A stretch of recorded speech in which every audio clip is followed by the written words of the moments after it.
उस जीव ने लड़की का हाथ काट लिया, लेकिन हैरानी की बात यह थी कि उसे बिल्कुल भी दर्द नहीं हुआ, बल्कि उसे वो छोटा मॉन्स्टर बेहद प्यारा लगा और वो तुरंत उसे पालतू बनाने की सोचने लगी। लेकिन जैसे ही वो मुड़ी, ओह नहीं, उसके चारों ओर अजीब अजीब से अंडे बिखरे पड़े थे। जैकब दौड़ता हुआ आया और चिल्लाया, हिलना मत। वो बड़ी सावधानी से अंडों के जाल के बीच से होकर मैसी तक पहुंचा। मैसी अभी भी उस छोटे मॉन्स्टर को अपनाने पर अड़ी हुई थी, लेकिन जैकब ने तुरंत उसे मना कर दिया।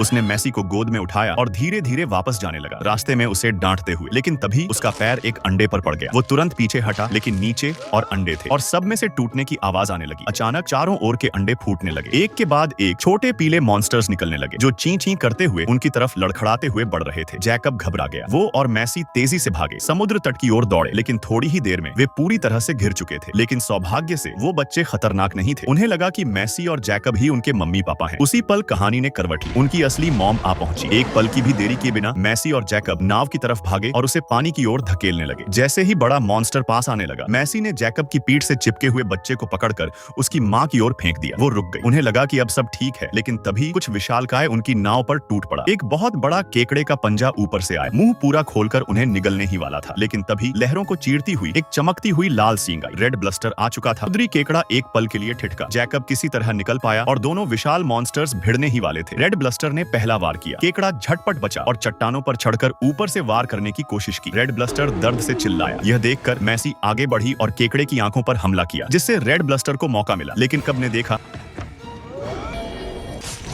केकड़े के शरीर में एक भाला फंसा हुआ था। यही रेड ब्लस्टर झपटा, केकड़े के पंजे को अपने मुंह में पकड़ा और उसे दूर फेंक दिया। मैसी और जैकब की मदद से रेड ब्लस्टर ने जंग जीत ली। समुद्री जीव ने मैसी को पानी से बाहर निकाला, लेकिन उनकी नाव अब पूरी तरह से टूट चुकी थी। उन्हें वापस द्वीप लौटना था और तभी मैसी को एक अजीब आइडिया आया। उसने छोटा सा नाटक किया, जिसमें ब्लू को रेड ब्लस्टर के रूप में दिखाया और खुद रेड ब्लस्टर ने सच में समझ लिया। वे आगे बढ़ने लगे, लेकिन कुछ देर बाद जैकब को लगा कि दिशा गलत है। उसने रेड ब्लस्टर को सही दिशा में मोड़ने की कोशिश की, लेकिन कुछ असर नहीं हुआ। तभी मैसी ने फिर प्रयास किया और हैरानी की बात यह थी कि रेड ब्लस्टर ने उसकी बात मान ली। जैकब को यकीन नहीं हो रहा था, लेकिन अब वह मान चुका था। Red bluster